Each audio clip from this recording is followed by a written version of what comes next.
Hello everyone and welcome back to the course Soil Mechanics. Myself Preeti Singh Patel, Civil Department from Mahatma Gandhi Institute of Technical Education and Research Center, Navsari. Today I will discuss about shear strength of soil. This is the list of content which I am covering in this video lecture. Shear strength of soil, definition, more circle of stress, more strength theory, more Coulomb failure theory, shear strength based on drainage condition, test for shear strength and stress strain behavior of sand.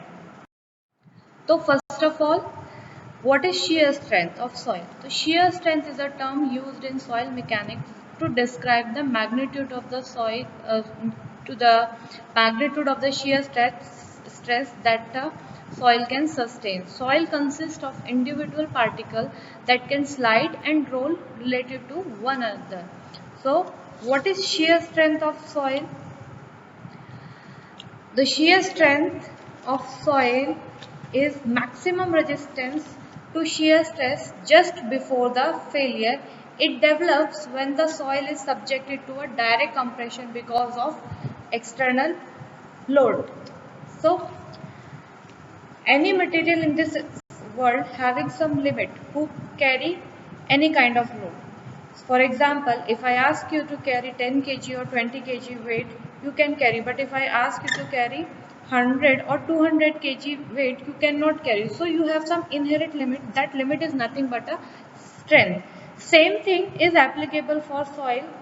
So soil having some inherent strength, that strength is nothing but a shear strength of soil. Okay. So shear resistance or strength basically try to resist whatever this load is coming on top of the soil or whatever external load coming from top of the soil.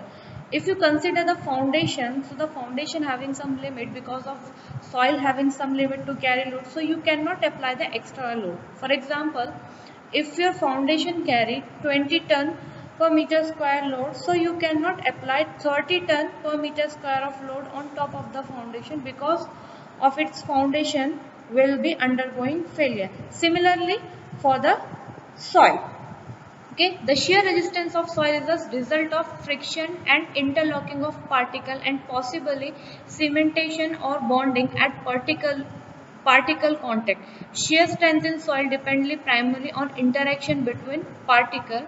Shear failure occurs when the stress between the particle are such that they slide or roll past over each other.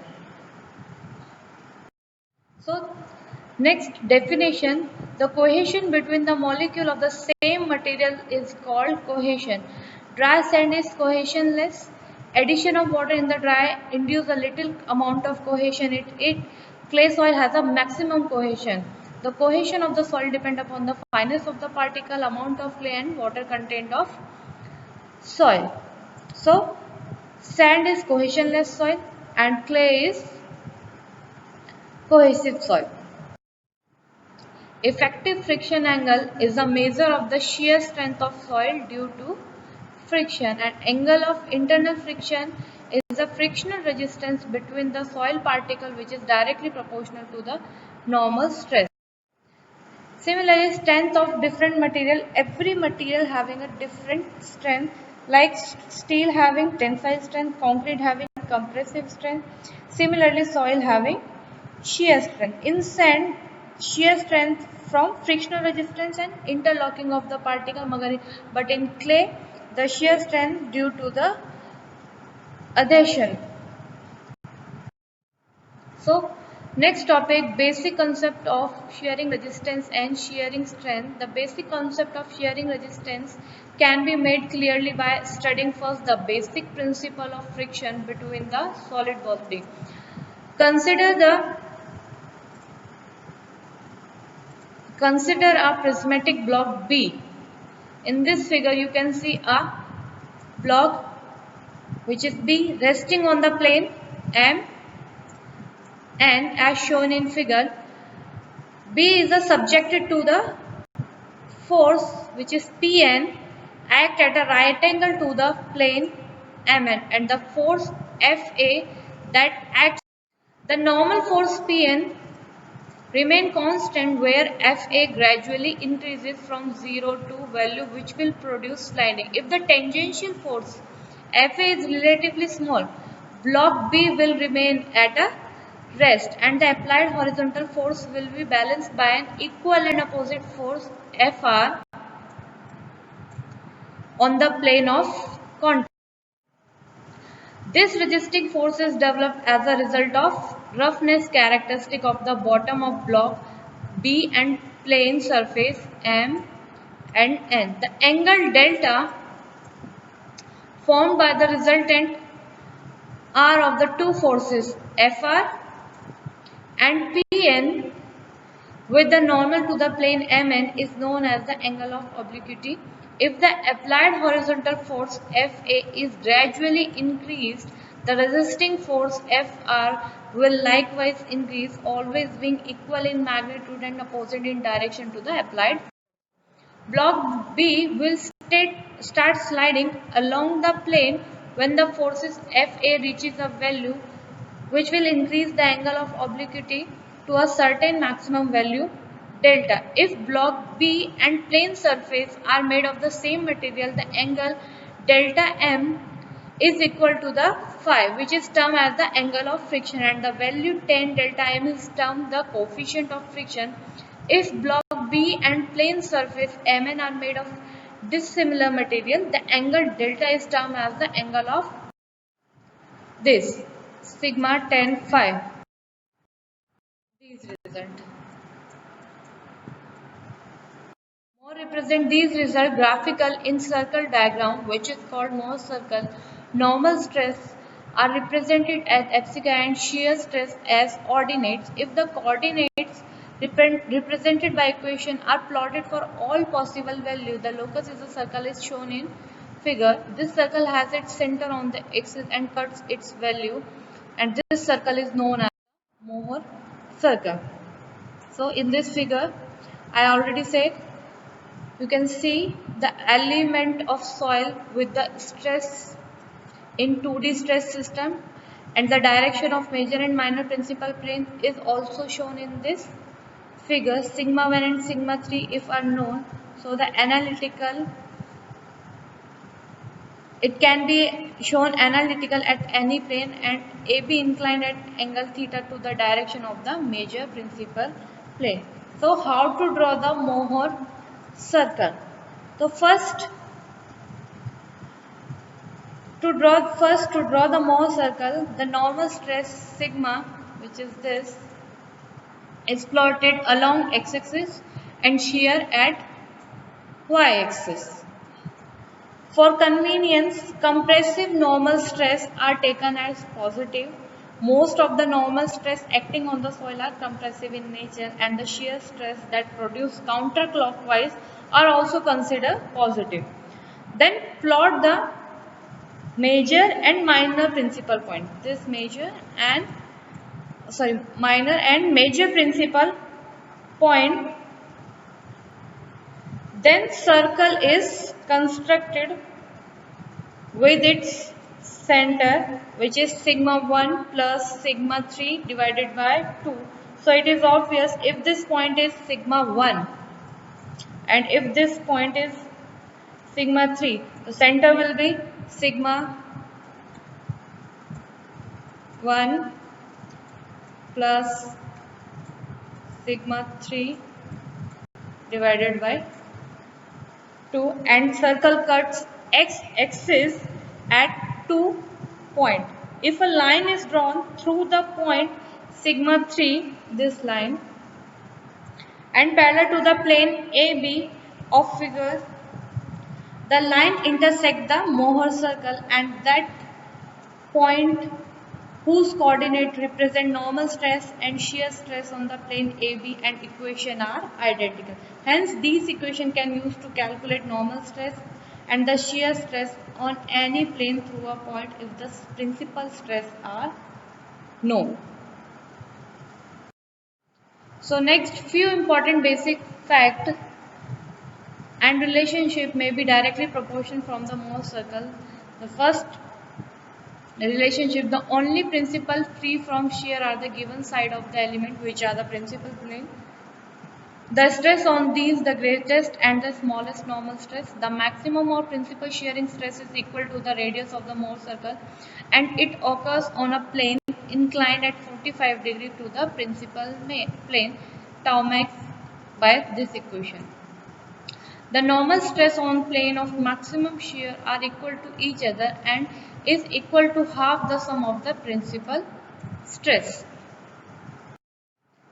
The resultant stress on any plane has an obliquity is equal to the tan inverse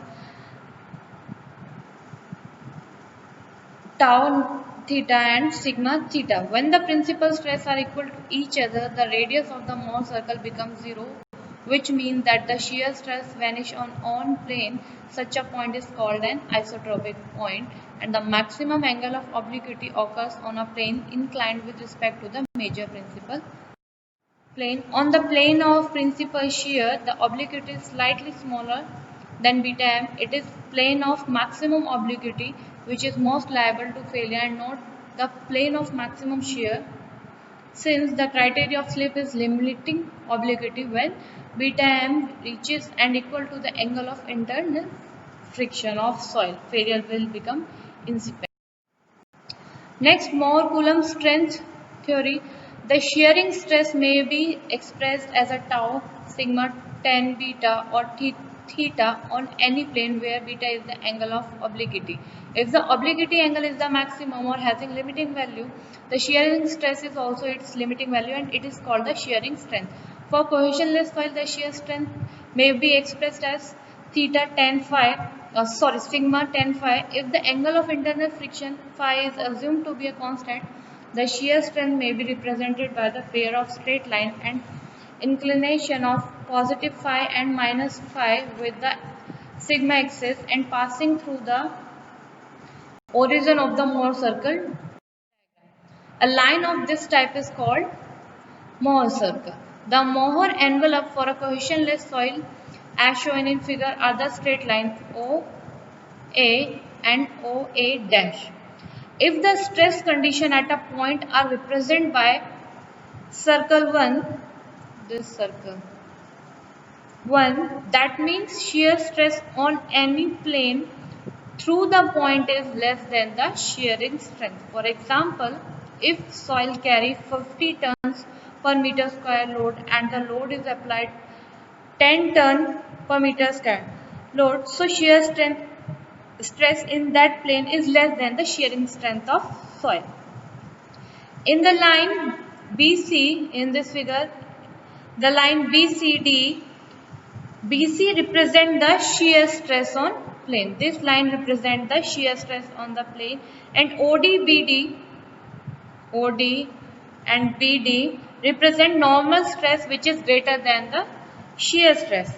If the stress condition represented by the Mohr circle to this circle, which is tangential to the Mohr envelope at F, are such that the shearing stress EF on the plane of maximum obliquity is equal to the shear strength and failure is incipient on this plane. Mohr circle 3, this circle, represent to impossible to apply the stress condition to the soil sample because failure would have occurred. So the Mohr strength theory or the theory of failure or a theory of rupture may be stated that the stress condition given by Mohr circle falling within the Mohr envelope represent a condition of stability. This circle represents the condition of stability, while the condition given by any Mohr circle tangent to the Mohr envelope indicate incipient failure of the plane, this circle. And Mohr envelope may be treated to be a property of the material and independent of the imposed stress. Next, Mohr-Coulomb failure theory. In 90s, Mohr represent a theory for rupture in material. According to this theory, failure along a plane in a material occurs by a critical combination of normal and shear stress. So what it means, any material undergo any failure when some critical combination of normal stress and shear stress happening. Critical combination means I'm not getting failure if the normal stress is maximum or the shear stress is getting maximum. Rather, you may get failure critical combination of normal and shear stress. Okay, so you may not get failure at maximum normal stress or maximum shear stress. That is expressed mathematically by this equation, tau Fc plus sigma 10 phi. Okay, the failure envelope means the failure envelope defined by its curved line. In 1976, Coulomb defined the function. Failure envelope means that is the surface on which failures occur.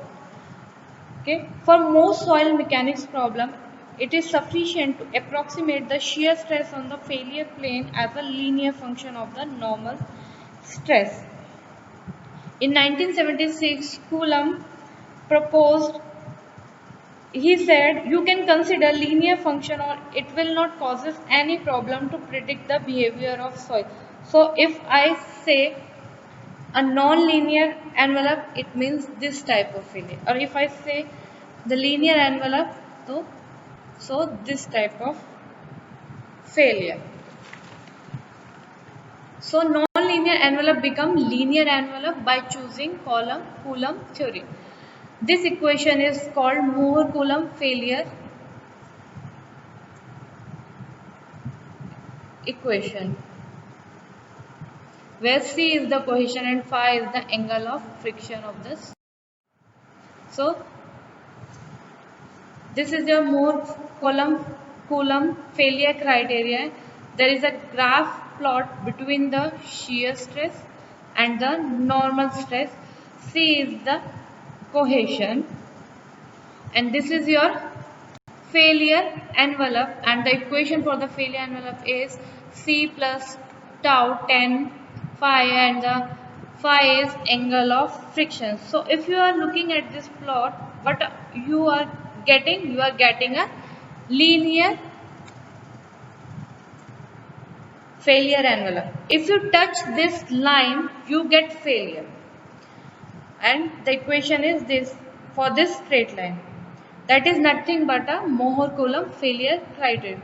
Now you are choosing three different points, like A, just below the failure envelope, B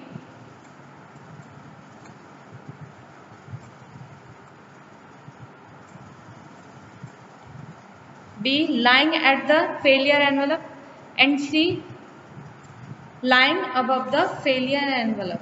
So point A, this point A, shear failure not occur because it is below the failure plane. At point B, shear failure occur because point B exactly lying at the failure envelope. At point C, a state of stress does not exist because straight line is the limit and the soil beyond this limit cannot take any load. Next, modified Mohr-Coulomb failure criteria.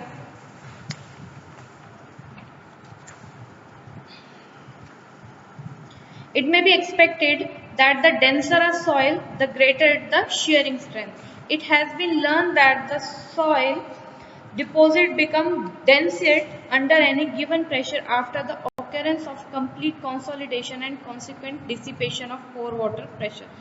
Thus, complete consolidation depends upon the dissipation of pore water pressure, and hence upon the increasing in the effective stress leads to increase in the shearing strength of soil. Or if the pore water pressure is partially dissipated, U will decrease and sigma phi will increase. Thus, it is the effective stress in the case of saturated soil and not the total stress which is relevant to the mobilization of the shearing stress. And in terms of effective stress, the shear strength equation may be modified as tau f is equal to C prime plus sigma prime 10 phi prime.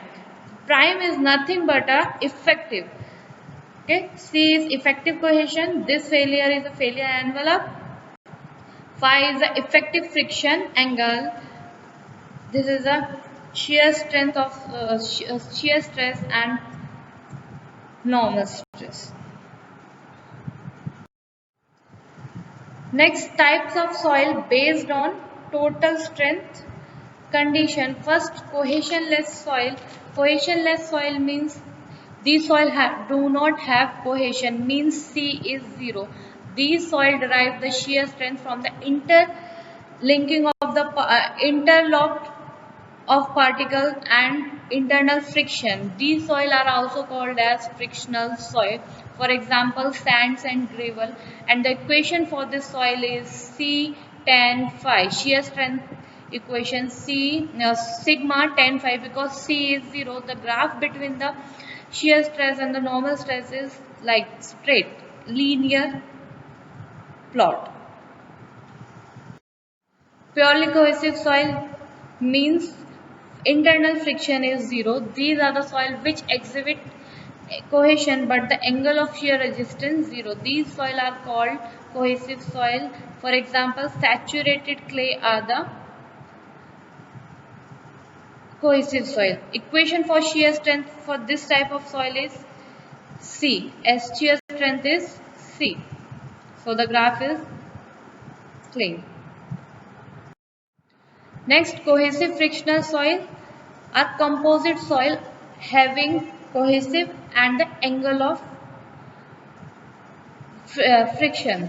These are also called as C5 soil. For example, clay sand, silt sand and sandy clay, or we can say mixed soil. The equation for the shear strength for this type of soil is C plus sigma tan phi. Test for shear strength. There are four different types of tests for the shear strength of soil. First is direct shear test, triaxial compression test, unconfined compression test, vane shear test. Normally, direct shear test is performed for sandy soil.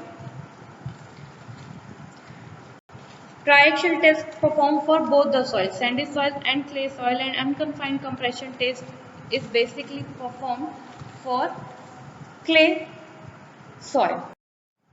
So shear strength parameter in the case of saturated soil depend very much upon the drainage condition, and therefore in the laboratory shear test, the drainage condition expected in the field for a particular problem should be simulated. Based on drainage condition, the shear tests are classified into three types: unconsolidated, undrained test, UU test, U from unconsolidated, or U another undrained.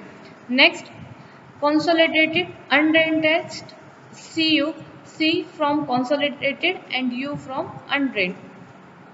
Next, consolidated and drained test, CD test. So unconsolidated undrained test, in this type of test, no drainage is permitted during the consolidation stage. The drainage is also not permitted in the shear stage, as no time is allowed for consolidation or dissipation of excess pore water pressure. The test can be conducted quickly in a few minutes. This test is also called quick test. In the case of triaxial compression test, drainage is also not permitted during the application of both self-pressure and deviator stress. Next, consolidated undrained test. In this type of test, the specimen is allowed to consolidate in the first stage, then the drainage is permitted until the consolidation is completed. In the second stage, when the specimen is sheared, no drainage is permitted. This test is also named as R test. In the case of triaxial compression test, the specimen is allowed to consolidate fully under the applied self pressure, and then the pore water outlet is closed and the specimen is subjected to increasing deviator stress at high rate of. Next, consolidated drain test. In this type of test, drainage is permitted in both the stages, and the sample is allowed to consolidate it in the first stage. When the consolidated is complete, it is sheared at a very slow rate to ensure that the fully drained condition exists and the excess pore water pressure is low. This test is also known as slow test or S test.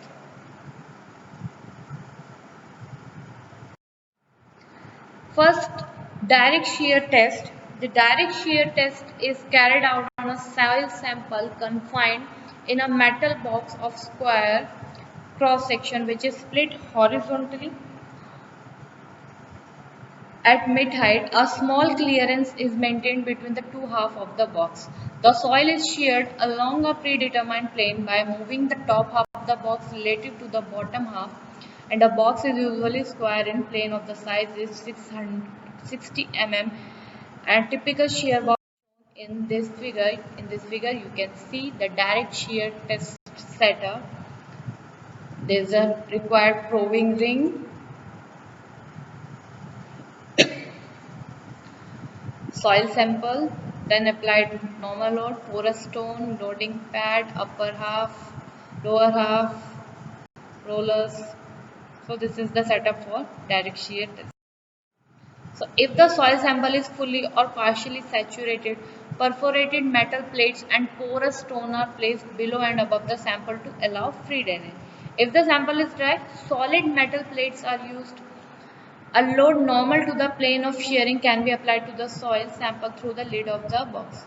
Tests on sand and gravel can be performed quickly and are usually performed dry, as it found that water does not significantly affect the drain strength. For clay, the rate of shearing must be chosen to prevent excess pore pressure building up. So, here the preparation for the specimen. For cohesive soil may be compacted to the required density and moisture content, and the sample extracted and then trimmed to the required size. Alternatively, the soil may be compacted to the required density and moisture content directly into the shear box after fixing the two halves the shear box together by means of the fixing screw. For cohesionless soil may be tamped in the shear box itself with the base plate and the grid plate or a porous stone as required in place at the bottom of the box. The cut specimen shall be weighed and trimming obtained during cutting shall be used to obtain the moisture content. Using this information, the bulk density of the specimen in the shear box shall be determined. For undrained test, the procedure are the shear box with the specimen, plain grid plate over the base plate at the bottom of the specimen, and the plain grid plate at the top of the specimen should be fitted into the position in the load frame.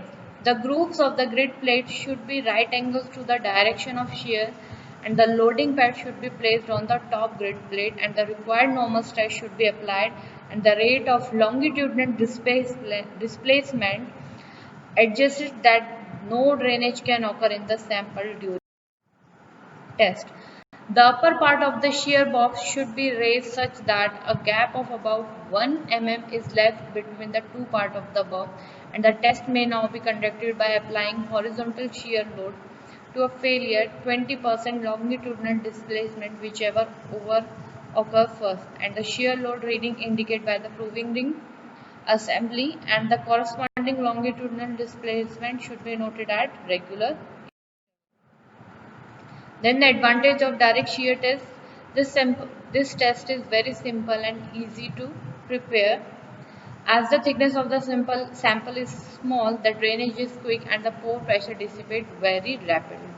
This is ideally situated for conducting drainage test on cohesionless soil. The apparatus is relatively cheaper comparison to other apparatus. The disadvantages of direct shear test: the stress conditions are known only at failure, and the orientation of the failure frame is predetermined. Control on the drainage condition is very difficult. Consequently, only drain test can be conducted on highly permeable soil. The measurement of pore water pressure is not possible, and the side wall of the shear box casually restained on the specimen and do not allow it to deform later, known as consolidation stage.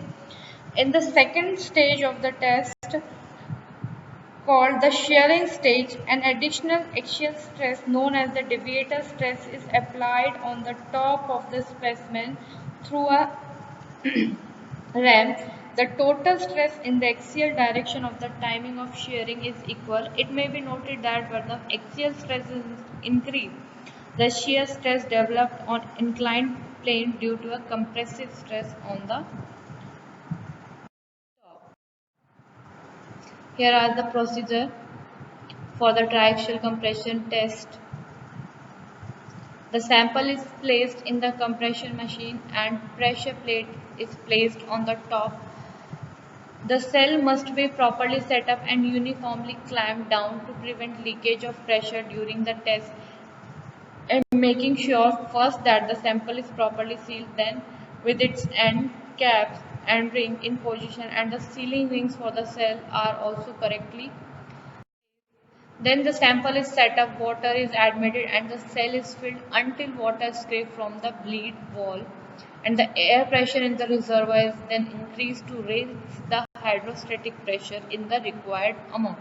The pressure gauge must be watched during the test and any necessary adjustment must be made to keep the pressure constant, the top which is then the handle wheel of the screw jack is rotated until the underside of hemispherical seating of the proving ring through which the loading is applied just touch the cell piston.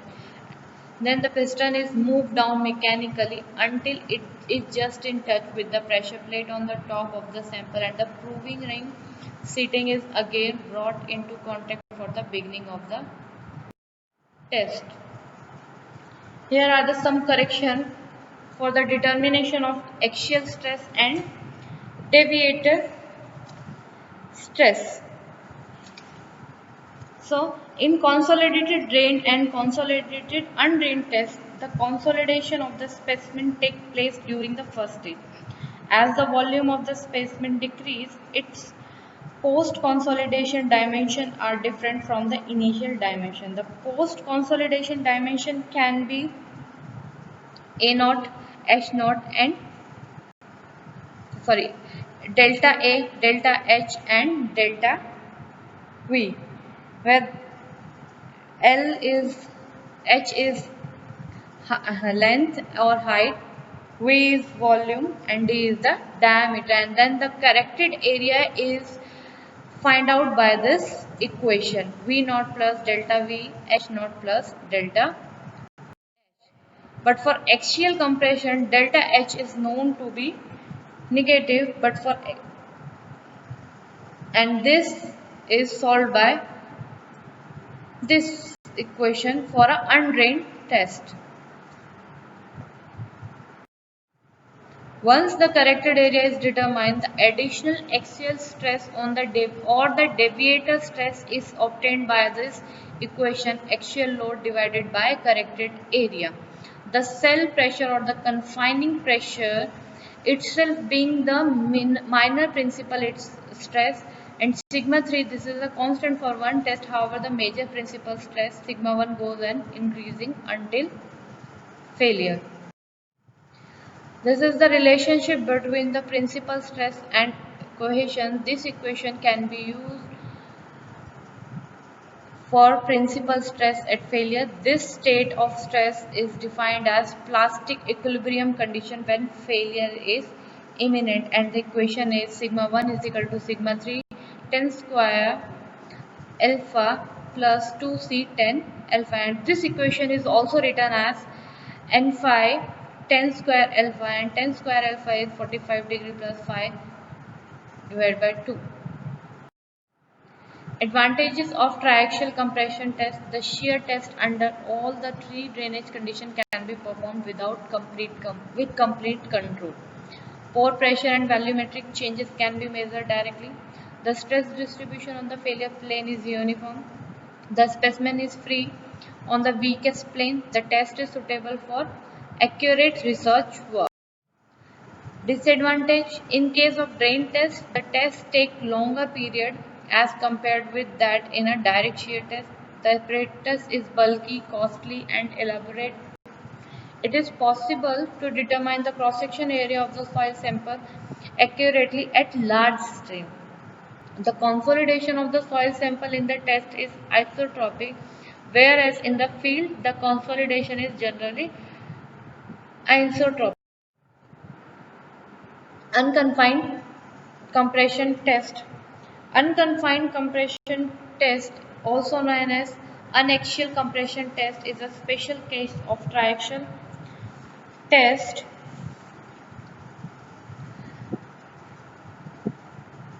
This test can be conducted only on clay soil which can stand without confinement. This test is generally performed on intact saturated clay specimen, although the test can be conducted in a triaxial test as an unconfined undrained test. It is more convenient to perform in an unconfined compression testing machine. There are two types of machine. Okay.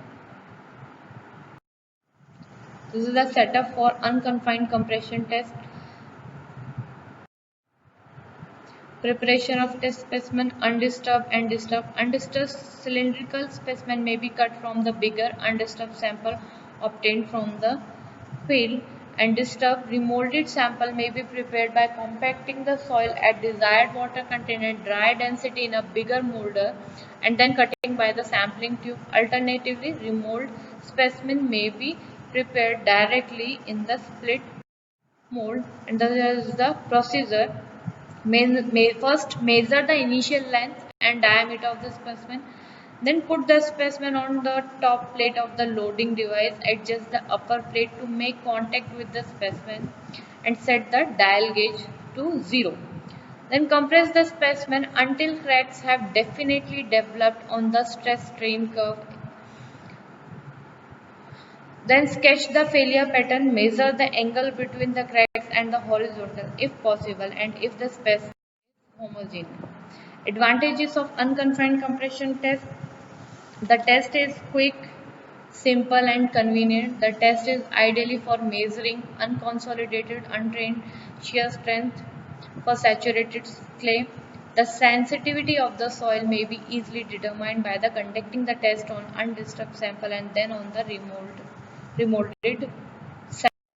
Disadvantage: the test can be conducted on coarse grained soils such as sand and gravel. The test also cannot be conducted on fissured clays at the soil for which angle of internal friction 0. The test result may be missed. When gently into the soil, the top rod is rotated at uniform speed and the rotation of the vane shear the soil along a cylindrical surface. The rotation of the spring is identified by a pointer on a graduate dial, and the torque T is calculated by multiplying the dial reading with the spring constant, and the shear strength of the clay is given by this equation. If both the top and bottom of the vane partake in shearing, if only the bottom end partakes in the shearing, the above equation take the form of this. Next, stress strain behavior of the sand. So normally the cohesionless soil means sand derives its shear strength from internal friction resistance between the soil particles and interlocking of the particle. The angle of internal friction is a measure of the resistance of the soil to sliding along a plane, and it depends upon the density of packing, particle size of soil, shape, roughness and particle size distribution of soil. In general, clean sand do not possess cohesion. However, the presence of even a small percentage of silt and clay in a sand give it cohesive property, which also contribute to the shear strength of sand. A sand can be tested either in the dry or in a saturated condition. If sand is dry, there will be no pore water pressure. If it is saturated, the pore water pressure will be 0 due to a quick drainage. However, there may be a certain situation in which sufficient pore pressure are developed, at least temporarily, in sand. For example, during earthquake or heavy blasting and operation of vibrating equipment, instantaneous pore pressure are likely to develop due to a large shock or dynamic loads. These may cause a sudden and total loss of shear strength, leading to the phenomenon known as liquefaction of sand. There is a graph for stress-strain relationship of sand. In first graph or first plot shows the stress-strain relationship for sand initially in loose, medium and for dense condition. Here you can observe that for initially denser sand, it reaches at peak value and decrease at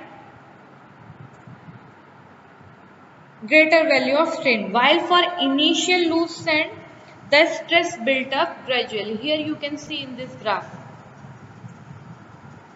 It is evident that the denser a sand,